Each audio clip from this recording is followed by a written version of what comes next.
নবান্ন এবং সন্দেশখালীতে আবার এরকম এনএসজি বা এনআইএ ঢোকার যথেষ্ট কারণ আছে। আপনাদের নিশ্চয়ই মনে থাকবে 2024 সালে এনএসজি ঢুকেছিল, গোটা বাংলার অনেকে চমকে গেছিল, অনেকে ভয় পেয়েছিল, অনেকে আতঙ্কিত ছিল, অনেকে মুচকে হেসেছিল তৃণমূল কংগ্রেসে। তাদের মুচকে আসার সময় আবার এসছে মনে হয়, ফুল ফ্রেমে দেখাবো।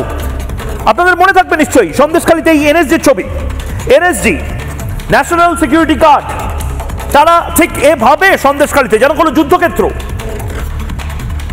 যেভাবে মুম্বাইয়ে 26/11 সন্ত্রাসবাদী হামলার পরে এনএসজিকে আমরা দেখেছিলাম যেভাবে বিভিন্ন সন্ত্রাসবাদের আতুর ঘর কাশ্মীর, সেখানে আমরা দেখেছিলাম ঠিক সেভাবেই এনএসজির যারা অফিসিয়াল সার্ভিং ডগ, প্রশিক্ষণ প্রাপ্ত কুকুর, জওয়ান, অত্যাধুনিক যন্ত্র, এই সমস্ত কিছু নিয়ে 26 এপ্রিল 2024 যেভাবে এনএসজি এসেছিল সন্দেশখালীতে, আবার হয়তো এনএসজি বা এনআইএ ঢোকার সময় এসে গেছে। কারণ এটা জাতীয় নিরাপত্তার জন্য একটি ভয়ঙ্কর জায়গা হয়ে উঠছে।